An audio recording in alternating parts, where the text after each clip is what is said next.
The entire military terminal fell silent the moment the young F-22 pilot noticed the silver tag hanging from the tired mother's wrist.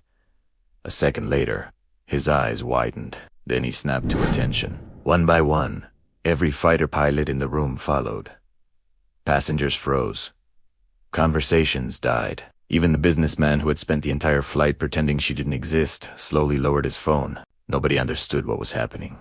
Just an hour earlier, she had looked like any other struggling single mother. Faded jeans, worn sneakers, and a daughter carrying a second-hand backpack covered in peeling butterfly stickers. She hadn't demanded attention. She hadn't told anyone who she was. But now some of the most elite pilots in the country were standing in complete silence, staring at her with a level of respect usually reserved for legends. And when her little daughter finally whispered, "Mom, why are they saluting you?" every person in the terminal leaned in to hear the answer. Before we begin, comment where you're watching from. A few hours before the salute, nobody in the airport had paid attention to the woman sitting quietly in seat 12F. She boarded the plane holding her daughter's hand and carrying a faded duffel bag that looked older than the child herself. Her name was Emma Carter, and from the outside, there was nothing remarkable about her. Her daughter, Sophie, immediately pressed her face against the window. "Mom, do clouds feel soft when you're inside them?" she asked. Emma smiled, not nearly as soft as they look. Sophie giggled and opened a worn sketchbook filled with drawings of airplanes. Most people would have assumed it was just a child's hobby. Across the aisle, a sharply dressed executive barely glanced in their direction before returning to his expensive laptop. To him, they were simply another struggling family, trying to get through the day. Emma seemed completely unaware of the judgment around her, but hidden beneath the sleeve of her jacket was a silver tag she touched whenever nobody was looking. And that tiny piece of metal carried a story no one on that plane could have imagined. 6 years earlier, Emma Carter had been living a completely different life. Back then, people didn't overlook her when she entered a room. They stood when she walked in. At just 29 years old, she had become one of the youngest fighter pilots in her squadron, flying missions that most pilots only dreamed about. Her call sign was whispered with respect across military bases because she had a rare gift: she could see solutions in situations where everyone else saw problems. But none of that mattered the day her world collapsed. Her husband, Ryan, never came home from a business trip. One phone call shattered everything.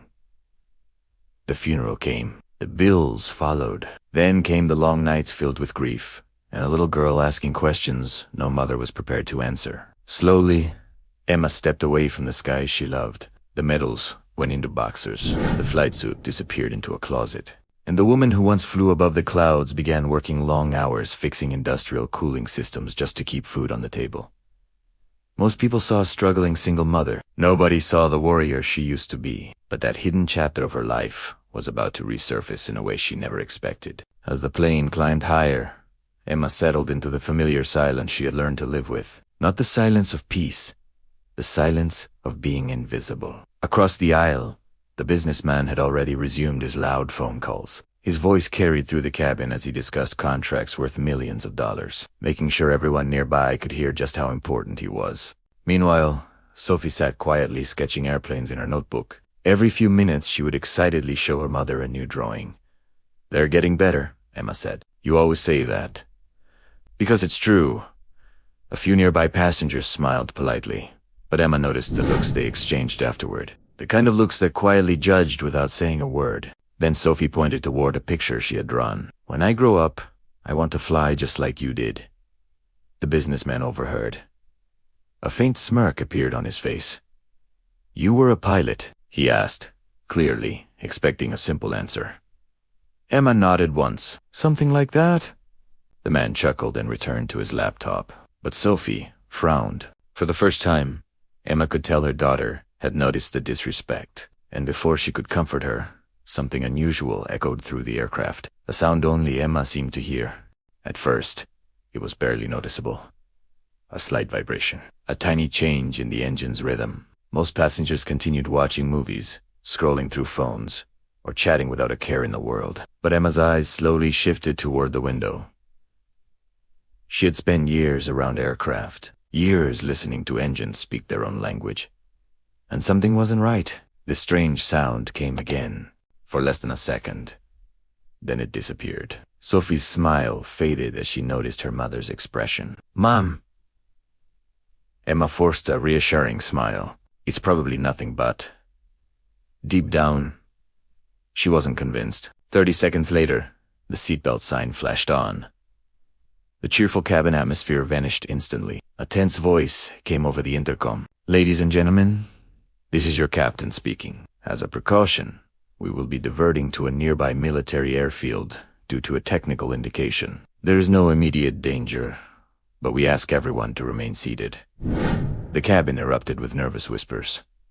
The businessman's face turned pale. Flight attendants moved quickly through the aisle. For the first time all flight, fear was visible everywhere. Everywhere except on Emma's face. She wasn't panicking. She was listening. And what she heard next made her sit up straighter. The landing was rougher than most passengers expected. When the wheels finally touched the runway, applause broke out across the cabin. Relief swept through the aircraft. Sophie's small hand remained wrapped tightly around her mother's. "I wasn't scared," she whispered. Emma smiled. "Neither was I." It wasn't entirely true. 20 minutes later, the passengers were escorted into a small military terminal while technicians inspected the aircraft. Through the large windows, rows of fighter jets sat beneath the desert sun. Sophie's eyes widened. "Mom, look!" Emma followed her gaze. Fighter aircraft. The sight stirred memories she had spent years trying to bury. Across the room, the businessmen who had ignored them all morning now seemed different. The confidence that once filled his voice had disappeared. After what had happened in the air, he found himself repeatedly glancing toward Emma. Not because of her clothes, not because of her appearance, because she had known something was wrong before anyone else.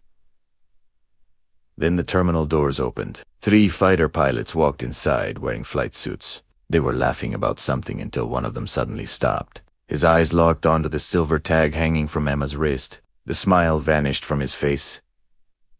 He stared at the tag. "Then at Emma," and for the first time all day, someone recognized exactly who she was.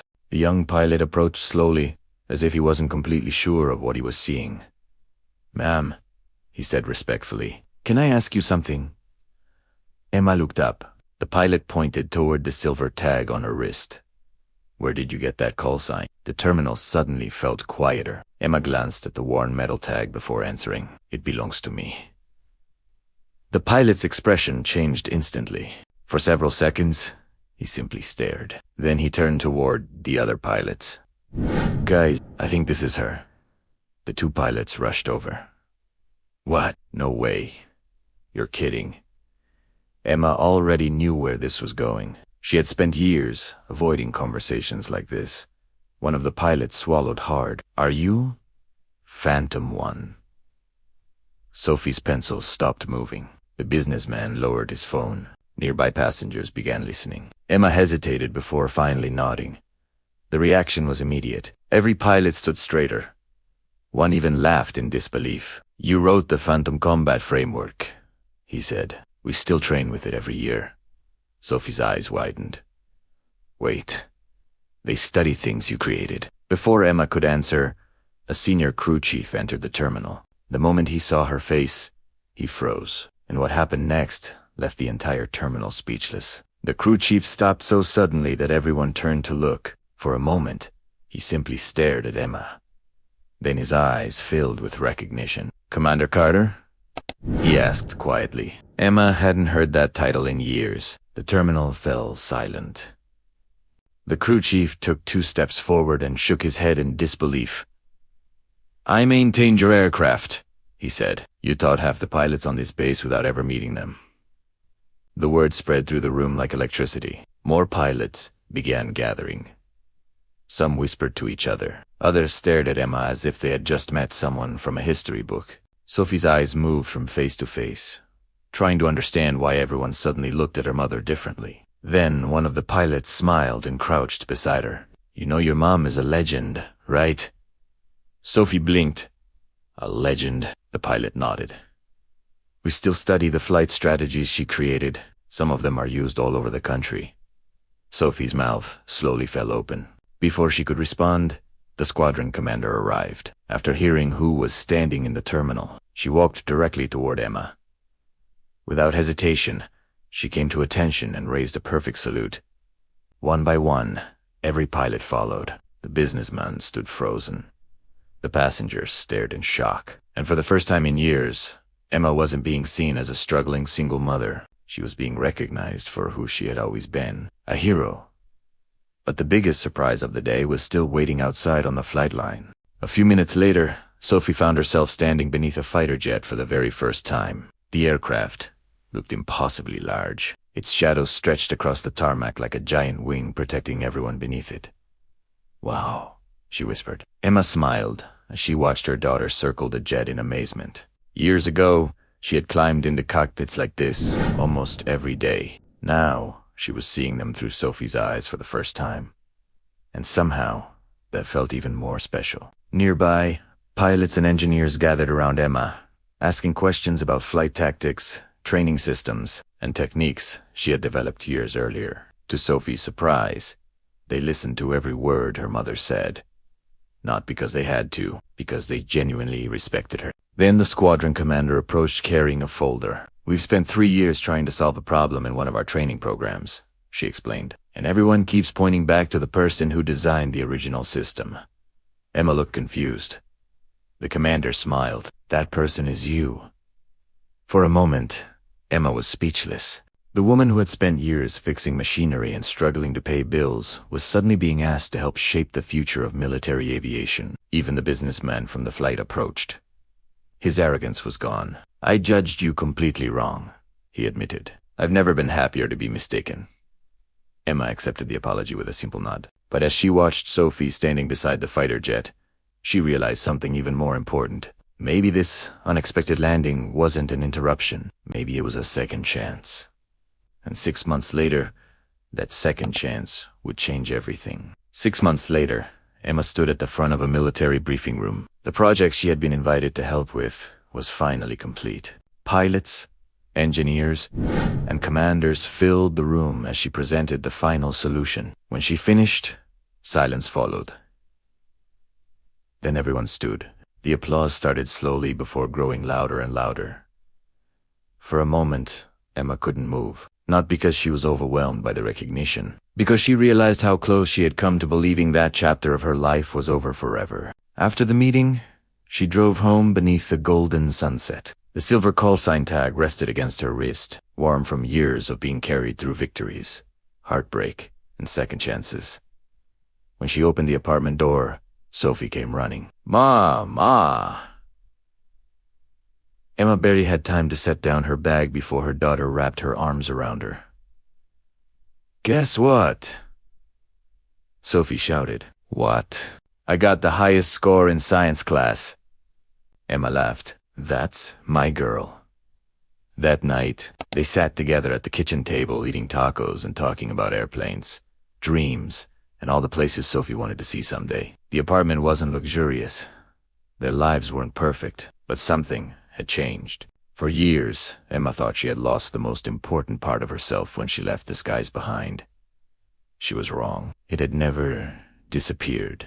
It had simply been waiting for the right moment to return. And sometimes, the world doesn't recognize your value until the day it finally needs what only you can give. Never underestimate someone because of what they wear, where they sit, or how quietly they carry themselves. Some of the greatest heroes walk through life unnoticed until the moment their story is finally revealed.